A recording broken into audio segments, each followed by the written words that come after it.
Hello दोस्तों, आपका स्वागत है स्कॉलर एलाइट में। आज हम इस वीडियो में इतिहास का भाग 6 देखने जा रहे हैं, जो कि डिटेल्ड चल रहा है पार्ट हिस्ट्री के अंतर्गत। तो जो लोग ये वीडियो पहली बार देख रहे हैं तो उनसे रिक्वेस्ट है कि आप सबसे पहले चैनल को सब्सक्राइब कर लें, फिर वीडियोस को देखें, उसको लाइक करें, कमेंट करें और शेयर जरूर करें। जैसा कि आप लोगों को ये सीरीज बहुत अच्छी लग रही है तो मैं जल्द से जल्द जो है हिस्ट्री को कवर करने की कोशिश करूंगा। तो आज का जो है इतिहास भाग 6, जिसके अंतर्गत जो है हम मगध साम्राज्य या मौर्य काल की बात करेंगे। चलिए तो स्टार्ट करते हैं। सबसे पहले देखते हैं मगध का उत्थान या मौर्य काल के बारे में। तो 6ठी शताब्दी ईसा पूर्व में मगध जो है एक अत्यंत ही छोटा राज्य था, किंतु यहाँ के राजा अत्यंत ही महत्वाकांक्षी थे। अतः उन्होंने एक के बाद एक पड़ोसी राज्यों पर आक्रमण कर अपने राज्य में मिलाया और मगध का विस्तार करते गए। शीघ्र ही तत्कालीन शासकों ने अपने सतत जालों से उसे उन्नत एवं समृद्ध राज्य बना दिया। सौभाग्य से यहाँ जैन तथा बौद्ध धर्म का प्रादुर्भाव था, जिससे सामाजिक मान्यताओं में भी परिवर्तन हुआ। परिणाम स्वरूप मगध एक मुख्य जो है राजनीतिक केंद्र बना। जैसा कि हम मगध साम्राज्य के बारे में जानते हैं कि बहुत ही बड़ा था, पूरे भारत पर उनका शासन हुआ था। अशोक जैसे महान राजा जो है मगध ही कालीन के थे, मौर्य काल के थे। बात करते हैं हम जो मौर्य शासकों से पूर्व मगध के प्रमुख राजवंश की अगर हम बात कर लें तो सबसे पहले बात करते हैं बृहदत्त वंश। इसकी बात करते हैं तो जरासंध तथा बृहदत्त को इसका संस्थापक माना जाता है। मेनली आपको लूसेट की वगैरह बुक में सिर्फ बृहदत्त मिलेगा, लेकिन जरासंध भी आपको याद रखना है। इन्होंने महाभारत काल में मगध का विस्तार करने का प्रयास किया, किंतु पांडवों ने उन्हें ऐसा नहीं करने दिया।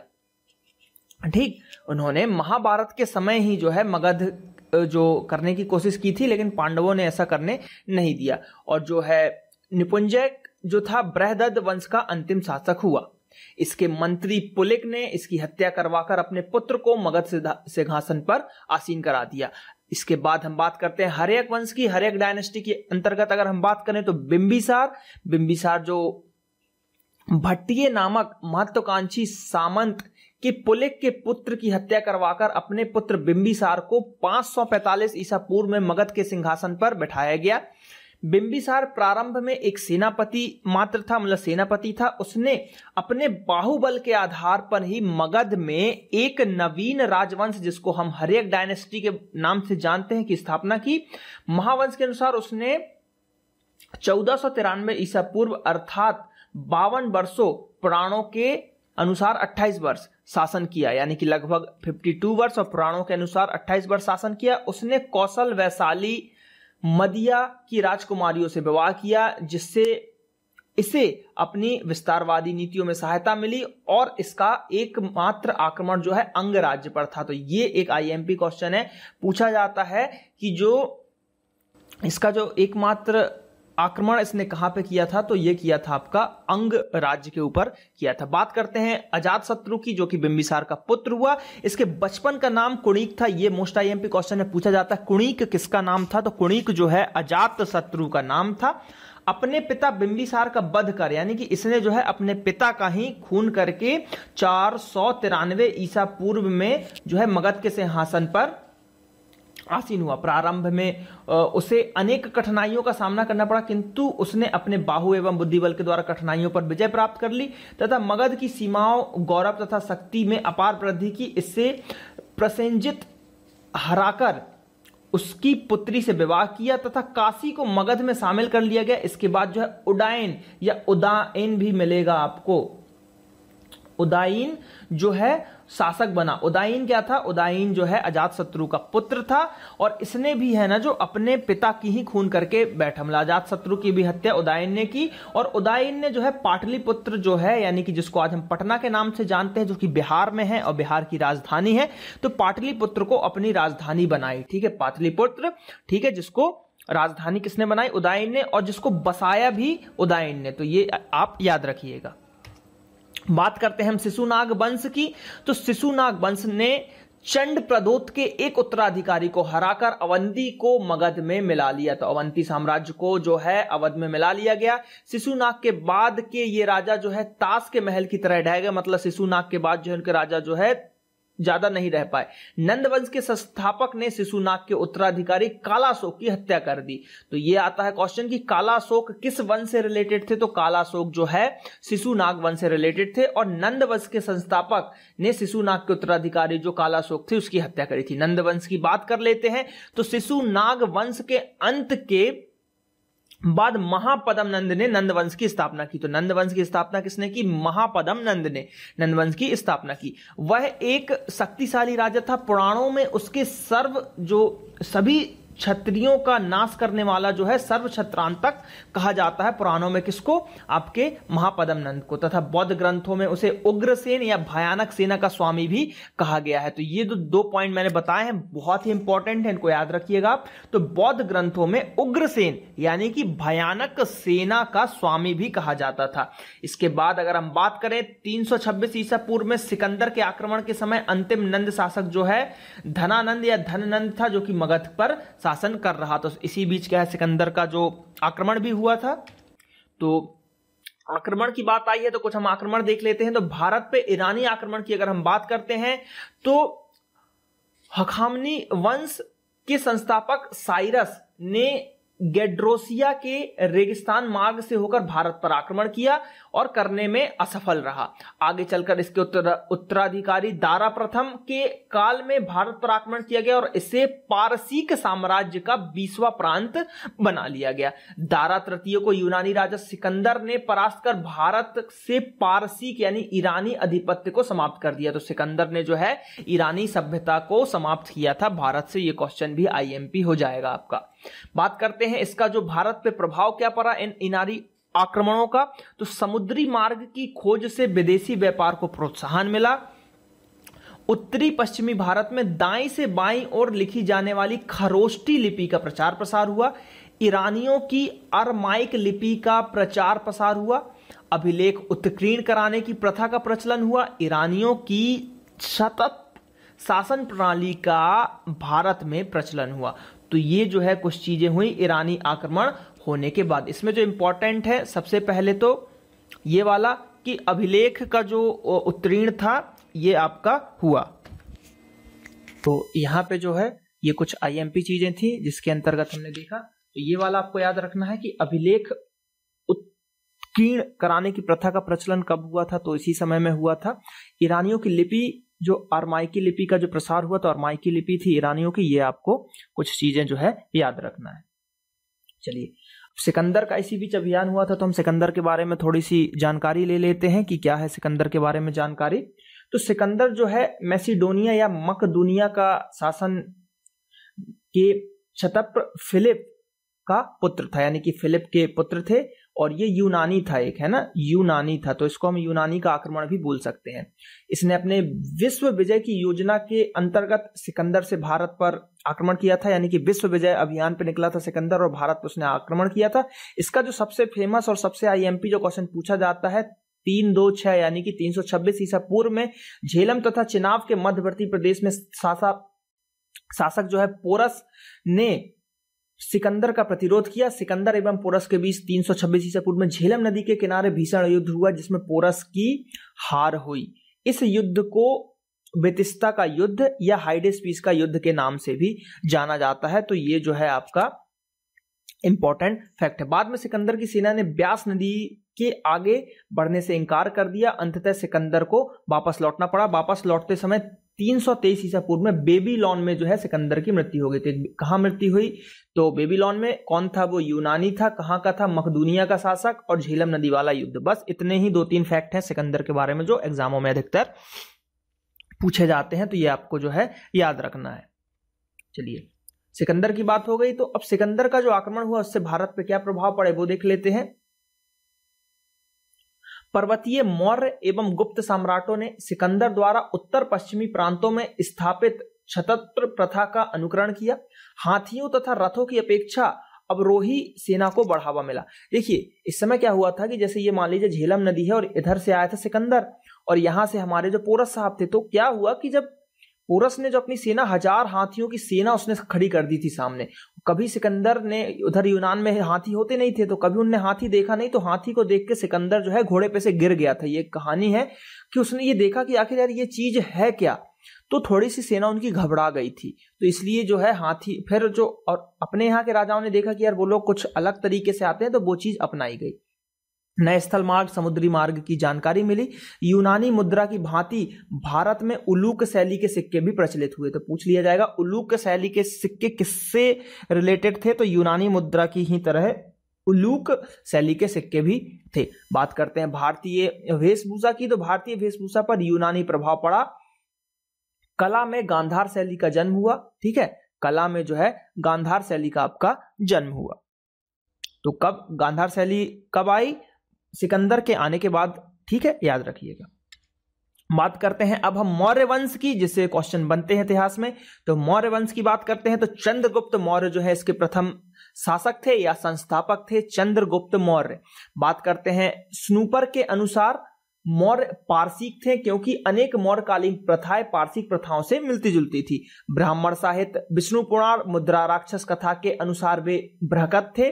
मंजरी के अनुसार मौर्य जो शूद्र थे। बौद्ध परंपराओं के अनुसार मौर्य क्षत्रिय थे तथा गोरखपुर क्षेत्र के निवासी थे, ऐसा लोगों ने बताया हुआ है। ग्रीक लेखक जस्टिन के अनुसार अगर बात करें तथा जैन परंपरा के अनुसार चंद्रगुप्त जो है निम्न जाति का था। महावंश टीका के अनुसार वह एक क्षत्रिय थे। इनके इतिहास स्रोत है कौटिल्य का अर्थशास्त्र, जो कि बहुत ही फेमस हुआ था। कौटिल्य यानी कि चाणक्य के नाम से भी आप उनको जानते हैं। विशाखा दत्त का मुद्रा राक्षक एवं विभिन्न अभिलेख जैसे कि ब्राह्मण, जैन तथा बौद्ध साहित्य में जो है चंद्रगुप्त मौर्य के बारे में आपको उनकी थोड़ी सी हिस्ट्री मिल जाएगी। देखिए कुछ कहानी इस टाइप की है चंद्रगुप्त मौर्य की, कि चंद्रगुप्त मौर्य किसी वंश से ऐसा नहीं थे, सभी के हिसाब से कुछ कुछ थे, एक ठोस सबूत नहीं पता है। तो क्या हुआ था, कहानी ऐसी है कि जो चाणक्य थे, तो चाणक्य वो जो घनानंद ने जो उनको नंद वंश में जो उनको अपमानित किया गया था चाणक्य को, तो वो जब वहां से जा रहे थे, उन्होंने प्रण लिया था, उनकी चोटी खोल दी गई थी। किसी भी पंडित की अगर आप चोटी खोल देते हो तो बहुत ही अपमान है, और उन्होंने ये बोला था कि मैं जब तक तुम्हारे पूरे वंश को सत्यानाश ना कर दूं, जब तक मैं ये चोटी नहीं बांधूंगा। फिर जब वो जा रहे थे तो एक जगह उन्होंने देखा कि 4 बच्चे खेल रहे हैं, जिसमें से एक जो है राजा बना हुआ है, बाकी 3 उसके गुलाम बने हुए हैं। तो जो वो राजा था, जैसे कि देखिए ये राजा है और ये 3 उनके सामने थे, तो जो राजा था यानी कि चंद्रगुप्त मौर्य था वो लड़का, और 3 और कोई थे, तो वो उन पे शासन कर रहा था। और तो यहीं से जब बगल से चाणक्य जी निकले तो उन्होंने देखा कि यार ये अभी से राजा, तो उनको कुछ ऐसा दिखा कि हाँ यार ये राजा बन सकता है। तो फिर चंद्रगुप्त मौर्य जो है उसके पास गए, उनसे पूछा क्या तुम मेरे साथ चलोगे? तो वैसे ही गरीब से परिवार से थे या अनाथ थे, जो भी थे, ऐसा कुछ मिला नहीं, तो वो चंद्रगुप्त मौर्य को ले गए अपने साथ, और उनको फिर उन्होंने शिक्षा दी, राज व्यवस्था की शिक्षा दी, हर चीज की शिक्षा दी, निपुण बनाया हर चीज में, और जो है ज्यादा से ज्यादा उनको सिखाया, पढ़ाया, और फिर जो है उनको आपको राजा बना दिया गया। तो कुछ इस टाइप की कहानी मिलती है। बात करते हैं चंद्रगुप्त मौर्य के बारे में। तो चंद्रगुप्त भारतीय इतिहास का पहला महान सम्राट था। उसने अपने गुरु एवं मंत्री, जो कि कौटिल्य या विष्णुगुप्त या चाणक्य के नाम से जाने जाते हैं, की सहायता से भारत को यूनानी शक्तियों से मुक्त कराया। यानी कि जो सिकंदर के समय यूनानी लोग आए थे, यूनानी शक्तियों से चंद्रगुप्त मौर्य ने जो है मुक्त कराया। इसके पश्चात मगध के नंद वंशीय राजा धनानंद को सिंहासन से उतारकर मगध राज्य छीन लिया गया। 305 ईसा पूर्व में सीरिया के यूनानी शासक सेल्यूकस निकेटर को पराजित कर संधि के लिए मजबूर किया था। संधि के अनुसार चंद्रगुप्त को एरिया जो मिला था हेरात, काबुल, कदहार और बलूचिस्तान, ये 4 प्रांत मिले थे। काबुल, हेरात, कंदहार और बलूचिस्तान, ये 4 प्रांत जो है उनको मिले थे संधि के अनुसार। सेल्यूकस की पुत्री हेलेना या हेलन से चंद्रगुप्त मौर्य का जो है विवाह संपन्न हो गया था। सेल्यूकस ने चंद्रगुप्त के दरबार में मेगानिस जो था उसको जो है राजदूत के रूप में भेजा। किसने? सेल्यूकस निकेटर ने भेजा था मेगानिस को राजदूत के रूप में। और मेगानिस की जो एक पुस्तक का नाम है इंडिका जो है मेगानिस ने लिखी थी आपकी। मेगानिस ने जो है इंडिका लिखी थी, और इसमें उसने भारत के बारे में बताया था। चंद्रगुप्त मौर्य ने सेल्यूकस को उपहार के रूप में 500 हाथी प्रदान किए थे। उस समय से यूनानियों के पास जो है हाथी आ गए थे। तो ये जो है चंद्रगुप्त मौर्य के बारे में हमने कुछ चीजें देखी। बात करते हैं साम्राज्य विस्तार की। तो चंद्रगुप्त मौर्य ने एक विस्तृत राज्य की स्थापना की थी। उसने उत्तर में हिमालय, दक्षिण में मैसूर, पूर्व में बंगाल तथा उत्तर पश्चिम में हिंदू कुश पर्वत तथा पश्चिम में अरब सागर तथा अपने साम्राज्य का विस्तार किया। पाटलिपुत्र उसकी राजधानी थी, जो कि वर्तमान में पटना है, बिहार। जैन परंपरा के अनुसार चंद्रगुप्त लगभग 24 वर्षों की सफलता पूर्वक जो है शासन किया था। बाद में उसने जैन धर्म को स्वीकार किया था। याद रखिएगा, चंद्रगुप्त मौर्य जैन धर्म को स्वीकार किया था, याद रखिएगा, ये मोस्ट आईएमपी क्वेश्चन है। और भद्रबाहु एवं कई जैन मुनियों के साथ मैसूर चला गया। और भद्रबाहु का जो है ये था, भद्रबाहु यानी कि दिगंबर, ठीक है, नग्न अवस्था में जो रहते हैं, उनकी बात चल रही है, जहां उन्होंने जो है स्वीकृत जैन परंपरा के अनुसार स्वेच्छा से बिना खाए पिए अपने शरीर को जो है त्याग कर दिया। तो ये जो है आईएमपी क्वेश्चंस इनमें से बनते हैं कि चंद्रगुप्त मौर्य जो था वो किस धर्म को अपनाया उसने, तो जैन धर्म को उसने अपनाया। और सेल्यूकस ने कटर को पराजित किया। उसके शासनकाल में कौन आया, तो मेगास्थनीज आया, 500 हाथी उपहार में दिए। ये कुछ चीजें जो है चंद्रगुप्त मौर्य के बारे में हमने देखा। यहाँ पे बात करते हैं बिंदुसार, जो कि चंद्रगुप्त मौर्य का पुत्र था। तो चंद्रगुप्त मौर्य की मृत्यु के पश्चात उसका पुत्र बिंदुसार, जिसको हम अमित्र घात के नाम से भी जानते थे, उसकी उपाधि धारण कर 297 ईसा पूर्व में सिंहासन पर आसीन हुआ। बात करते हैं यूनानी लेखकों ने उसे अभित्रोचेडस या अलित्रोचेडस के नाम से भी पुकारा। पिता से प्राप्त साम्राज्य को बिंदुसार ने सुव्यवस्थित एवं संगठित बनाए रखा। उसके दरबार में सेल्यूकस के उत्तराधिकारी एंटीओकस का दूत डाइमेकस तथा मिस्र के शासक टोलमी का दूत डायोनिसियस जो है डायोनिसियस आया। ये आईएमपी है, क्वेश्चन पूछा जाता है बिंदुसार के शासनकाल में कौन कौन आया। तो देखिए इसको कुछ इस तरीके से हम याद करेंगे। ये बिंदु, ठीक, यह है बिंदुसार का शासनकाल। अब इसके शासनकाल में कौन कौन आया, तो सबसे पहले अगर इस बिंदु से हम यहां तक जाए, कहीं भी अनंत तक जा सकते हैं, तो यहां पे अनंत तक जाते जाइए तो अनंत तक एंटीओकस, इसको हम याद करेंगे एंटीओकस, एंटीओकस या एंटीकोस को अनंत से याद करेंगे, इनफाइनाइट से। इनफाइनाइट से उसका जो है आपका आया कौन, अब इसको हम डाया बोलते हैं ना, ये डायामीटर है, रेडियस और डायामीटर बोलते हैं अगर यहां से यहां तक बढ़ा दे। तो एंटीओकस से कौन आया, डाया आया, यानी कि डाइमेकस आया, डाइमेकस आया। अब टोलमी, ये से याद हो गया। अब टोलमी का जो है डायोनिसियस, ये आपको याद रखने पड़ेगा कि टोलमी का भी एक जो है राजदूत डायोनिसियस जो आया था। अब अगले पॉइंट की बात करते हैं। उसके अपने ज्येष्ठ पुत्र सुमन या सुसीम को उसने तक्षशिला का वायसराय घोषित कर दिया, यानी कि जो उसका पुत्र था सुसीम, उसको जो है तक्षशिला में भेज दिया गया, उसका वायसराय बनाया गया। तथा अशोक जो था उसका पुत्र, अशोक को उज्जैन का वायसराय नियुक्त किया गया। उसके काल में तक्षशिला में विद्रोह हुआ था, जिसका दमन अशोक ने किया, यानी कि तक्षशिला में जो है विद्रोह हुआ था। तो पहले जो है सुसीम को भेजने की परंपरा चल रही थी और सुसीम वहां पे नहीं जा सका किसी कारणवश। उसके बाद अशोक को भेजा गया और अशोक जो है तक्षशिला पे विजय प्राप्त की और उसने जो है वहां पे विद्रोह को शांत किया। कुछ विद्वानों का मत है कि दक्षिण भारत को बिंदुसार ने ही विजय किया था, यानी कि दक्षिण भारत को है जो विजय यानी कि जीता बिंदुसार ने, परंतु अधिकांश विद्वान इस मत से जो है सहमत नहीं है। तो इसका जो है ठोस लिखित साक्ष्य अभी नहीं मिला है, ठीक है। तो ये इंपॉर्टेंट नहीं है, इंपॉर्टेंट जो चीजें हैं वो ऊपर है, जो मैंने आपको डायग्राम से समझाया। डाइमेकस, एंटीओकस, टोलमी का जो है दूत, ये सब जो है बिंदुसार के शासनकाल में आए। और उसको अमित्र घात बोलते हैं, ये जरूर, शत्रु विनाशक याद रखिएगा, अमित्र घात उसको बोला जाता है। बात करते हैं अब हम अशोक की। तो अशोक विश्व का महानतम सम्राटों में से एक, ईसा पूर्व में वह सिंहासन पर आसीन हुआ। उसके अभिलेखों में उसे देवनाम प्रिय तथा प्रियदर्शनी कहा जाता है। कलिंग युद्ध इसके शासनकाल की एक महान घटना थी। कलिंग युद्ध में भीषण नरसिंह को देखते हुए प्रतिज्ञा कर वह कभी युद्ध नहीं करेगा, ऐसा उसने प्रतिज्ञा ली थी। तो अशोक जो है बहुत ही महान सम्राट हुआ, चंद्रगुप्त मौर्य का पौत्र।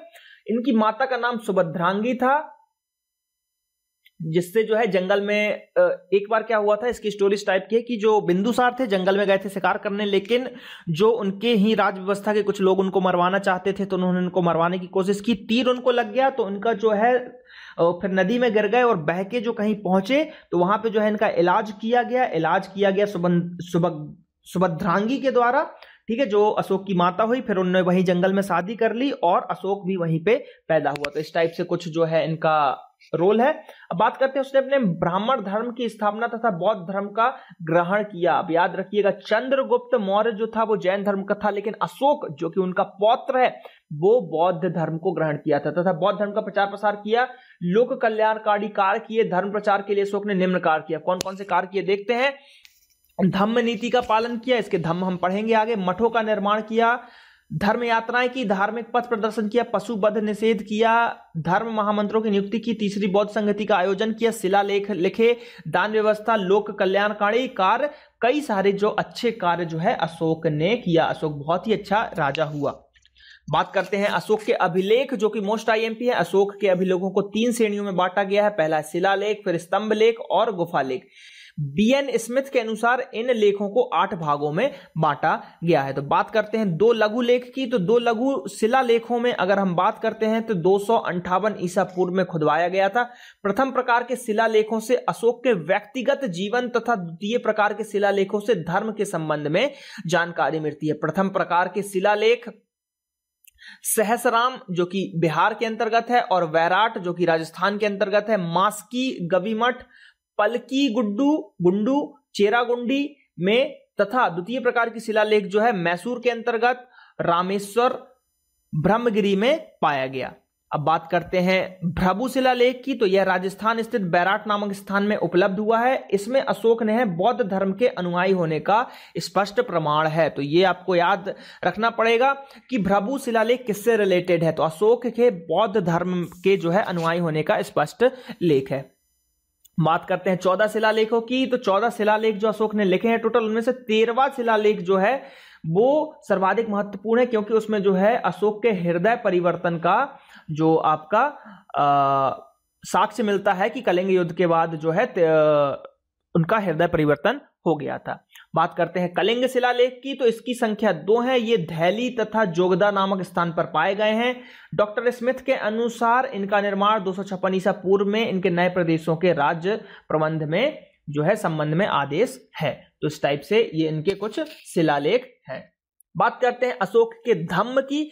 तो यह जीवन की एक पद्धति तथा लोगों द्वारा व्यवहार में लाई जाने वाली आचार संहिता तथा सिद्धांतों का एक समुच्चय था। इसके मुख्य लक्षण निम्न है। पहले में बात करते हैं तो पहला जो है पहला शिलालेख की बात करते हैं तो पशु बलि, ठीक है, 14 शिलालेख थे, उसमें धम्म का जो रिलेटेड है देख लेते हैं। तो 14 शिलालेख में क्या क्या था। पहले शिलालेख में था पशु बलि एवं त्योहारों पर प्रतिबंध, मतलब ऐसे त्योहार जहां पे पशुओं की बलि दी जाती है उन त्योहारों पर अशोक ने रोक लगाया। दूसरे शिलालेख में लिखा गया है कि लोक कल्याणकारी कार्य को करना स्टार्ट किया गया। तीसरे में ब्राह्मणों एवं श्रमणों आदि के प्रति उदारता दिखाई गई। चौथे में पशुओं के प्रति अहिंसा दिखाया गया। सेवकों के प्रति, मालिकों तथा बंदियों के प्रति राज्य का मानवीय व्यवहार किया गया। 5वें में, 6वें में कुशल प्रशासन। 6वें में सभी संप्रदायों में सहिष्णुता का बखान किया गया। धम्म यात्राओं के द्वारा ग्रामीण लोगों में संपर्क कायम रखा गया। फिर खर्चीले एवं अर्थहीन उत्सवों तथा कर्मकांडों में परहेज, धर्म नीति का पालन, धम्म की विस्तृत व्याख्या, सभी संप्रदायों में सहिष्णुता के संबंध में प्रत्यक्ष तर्क, भेड़ी घोष, नगाड़े की आवाज से जो युद्ध में बजाया जाता था का धम्म घोष शांति की आवाज से विस्थापन कर दिया गया, अर्थात युद्ध के स्थान पर धम्म विजय की बात कही गई।